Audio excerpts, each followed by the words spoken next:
What's going on, guys? Excited to be back with another video. Another video where I'm recapping some trades that I took using the system. And as the video is titled, and as you guys probably saw, whether it was on Twitter or in the Discord, I made $6,000 trading using the system last week. It's me and the system. The reason I'm making this video is to go through those trades, show you guys exactly what it was that I did, what I was seeing before I entered, how I scaled out, etc. But what I'm really going to focus on, and the real reason I decided to even make this video, is because there's been a major shift in my trading or a new development that I'm really excited about. And I mentioned it in the last video at the end a little bit, and that is trading futures. See your future. Be your future. So now what I've been doing as of late is I've been using the futures as my vehicle to trade the system, and it has been very profitable and I'm absolutely loving it. So I want to make sure that we're all on the same page, and I'm going to show you guys exactly what it is that I'm doing. So without further ado, let's get right into it. Before we get into these trade recaps, make sure that you guys checked out the video that Manor made on futures trading. If you're unfamiliar with futures, if you're unfamiliar with how they work, if you're unfamiliar with how to set up an account in order to get started, you're definitely going to want to check out that video before watching this. So the first trade we're going to recap here is a trade from last Tuesday. So last Tuesday at 8:30 a.m. Eastern time, we got a CPI print. That's the Consumer Price Index. And what we got was an overshoot. So the numbers came in hot, 8.3% versus the 8% expected. Now, the reason this was a big deal is because the market seemed to be pricing in the chance that inflation had already peaked. When you get an overshoot like this, especially after a rally, there's a pretty good chance that the market could see some violent downside, and that's exactly what we got. Now, one of the main advantages of being able to trade the futures is that you can get in and be part of the action during the pre-market. You don't have to wait for the open of the cash session like when you're trading options. So my first ads were at 40.77 MES, which translated to about 40.50 SPX. So again, I saw this slide in the pre-market and I told myself I want to at least be part of the action. And so I took a starter position and I only grabbed 3 contracts out of the 13 total that I wanted. Now my next ads came at 40.44 MES. And this was still prior to the market actually opening. But the reason that I wanted to add in this area is because that translated to 403 SPY or 40.30 SPX. And the reason I wanted to add on the break below 40.30 is because I knew where my 50 SMA was. So the 50 SMA closed at 40.31. So I knew that coming into today, it was going to be sitting right at around 40.30. So if I saw it breaking down in the pre-market, I figured, okay, that's a massive breakdown of what would be massive support. And so I wanted to start building my position as we broke down. Now, as you can see, we did get a pop right at the open, right? But it did end up serving as resistance. So the thesis played out. Now, my final ads where I added 6 more contracts was at 40.24 MES, which had translated to a SPY 400 break. So once we broke 400 is when I finally grabbed that full position. So I was then rocking with 13 contracts, which is about $20,000 position size.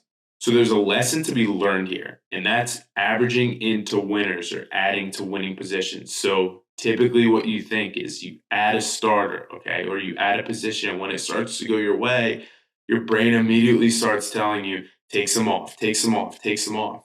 But a lot of times, and especially in the case of this trade, it worked out perfectly. Your thesis can be right. And as you see that your thesis starts to develop and the trade starts to go your way, you can oftentimes think, okay, if I think there's more downside in the case of this trade, or if you're going long, if I think there's more room to the upside, should I add a little bit more to my position? That way, I can realize larger gains in the trade. And the best part about doing this when you're trading futures is by the time I got that last ad, I was up around $1,000. So technically speaking, I was playing or risking pure profit. So I had about $1,000 cushion and I was able to add a pretty large size position. So $20,000 I got to let ride risk free. So if the trade continued to go in my direction, there was a chance I would get a massive win. And if it didn't, I would simply stop at the very worst, break even, or I could even stop in profit. So as far as scaling out and actually exiting the trade, all I did was trail my stops. So what I like to use and what I've been using is about a 20-point trailing stop. Now, I don't physically put that trailing stop in. I'll move it myself as we get a push in my direction. I'll go in, I'll move it to around 20 points, and I'm pretty loose with it. But the whole point here is to capture a good amount of gains or to capture the bulk of the move. I'm obviously never going to exit at peak profit. This trade I was up around 6,700, so $6,700, and I walked away with 5,000. Now you might look at that and you might say, man, you left 1,700 on the table, but had I not been trailing my stops and had I taken profit too early or started to scale out, started to trim super early, I don't think I would have walked away with even 5,000. So this strategy of trailing stops, especially based off of the system, because let's take a look at this chart and let's try to understand how the system works and how we can best manage trades. So when you're using a 30-minute chart, but you're also looking at a 5-minute chart or a 15-minute chart, there's going to be a lot of noise there, right? And with these moving averages, they are obviously lagging indicators, but you can see how they work really well, right? We see this 10 SMA rejection, okay? And let's say, we got this move from 39.77 SPX all the way up to 39.97 SPX. And if I didn't have a wide enough trailing stop, I wouldn't have been able to experience this entire move and I would have gotten stopped out on the pullback. So when you look at these larger time frames, you have to understand what you're trading for. If you're trading on the 1-minute chart and you're scalping, okay, you have to understand that maybe you're scalping for only a few cents. If you're playing on the 30-minute chart and you're swinging, then what you're really looking for are those large 100, 200 point, 300 point even moves, right? And that has really been my mentality that's helped me stay in these trades. I'm not here to take 10, 15, 20 points. I'm here for really big winners. That being said, I've also found that I've been able to manage my risk really well because my losers I'll keep to about a 10 to 15 point loss, right? And I'm losing a max of $300 to $400, but my winners are anywhere from $2,000 to $5,000, right? So my winners are completely destroying my losing trades. So now for the second and final trade that I want to recap. So after we got that major sell-off, post-CPI, we consolidated for a few days, but we started to near that 3,900 level SPX, which I knew in the back of my mind, if we cracked, remember it had served as support over the past few weeks. The recent lows were at SPY 388.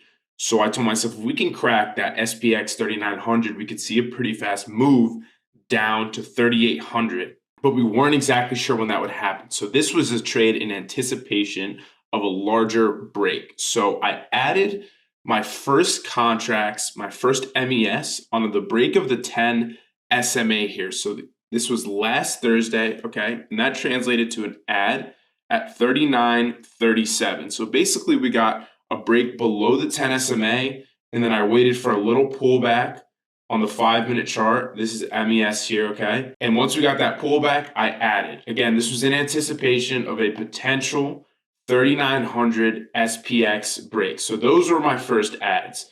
Then we got a really nice move lower, okay? So as we started to get this move lower, I'm now in profit and I now can start to think about adding a little bit more to my position. Going back to that idea of just because a position is going your direction doesn't mean that you can't add more. Sometimes that might be a good idea. So towards the end of the day, we got this breakdown of 3,900 on which I added a little bit more.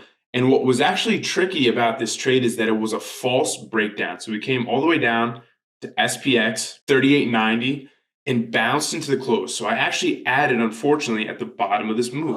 But adding while in profit allowed me to stay in this trade. Okay, so although we bounced, we only came back to my entry. And so at around my entry, I had a stop in of around 10 points. So now I have a really decently sized position. So I had my first ads, which were at 39.37. And then I had my second ads, which were at 39.06. So now I have my full position with 10 contracts, okay? So as the market closed, you can see we were still trading below that 10 SMA, and you can see that we were in a clear downtrend here and that 10 SMA was trailing and coming down hard. So I still had my bear cap on, and you can obviously see that we were trading below the 50 SMA.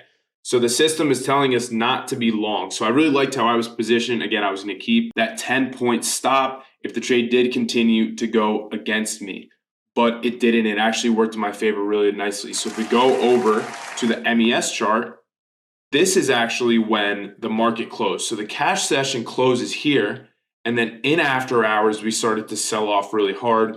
We also got some FedEx news that really helped us. That sent the market lower. And then we got that 3,900 crack at the 6 p.m. Eastern time open. So the lesson to be learned in this trade is, again, seeing the averaging up into a winner allowed me to get that larger position pretty much risk-free, okay? Because let's say I add 10 contracts on that first initial add. Well, I'm only giving myself 10 points of room. When I added down here, the trade still went against me, but I had more room, okay? Because I had around 20 points of room to be incorrect, because I was first going to go back to my entry. And then from there, I would stop out at 10 points below my entry, okay? So again, averaging into a winner allowed me to stay in this trade. And once it started to go in my favor, we hit really, really big. And I walked away with about $2,000 on this trade. So guys, what I want you to take away from this video is that with futures trading, we're able to trade the system really effectively. And that's for a couple reasons. Number one, we're able to manage our risk extremely effectively. We can keep really tight stop losses, but these trades have technically infinite potential, right? Number two is that we're able to trade through higher amounts of volatility, through higher amounts of chop and sideways action without having to worry about those variables that come with trading options, such as theta decay. I hope that you guys found this video to be useful. Again, for those of you that are unaware, we recently opened a crash course in the King Capital Discord. And the first recording that we did, or the first class that we did, was actually a system futures class where Mander and I got together. We shared our ideas. We talked about futures trading and how I'm using futures to trade the system. If that's something you're interested in, you can sign up using the link in the description. Join the Discord, platinum tier, gold tier, doesn't matter. Would love to have you guys. Thanks again for watching the video, and I'll see you guys in the next one.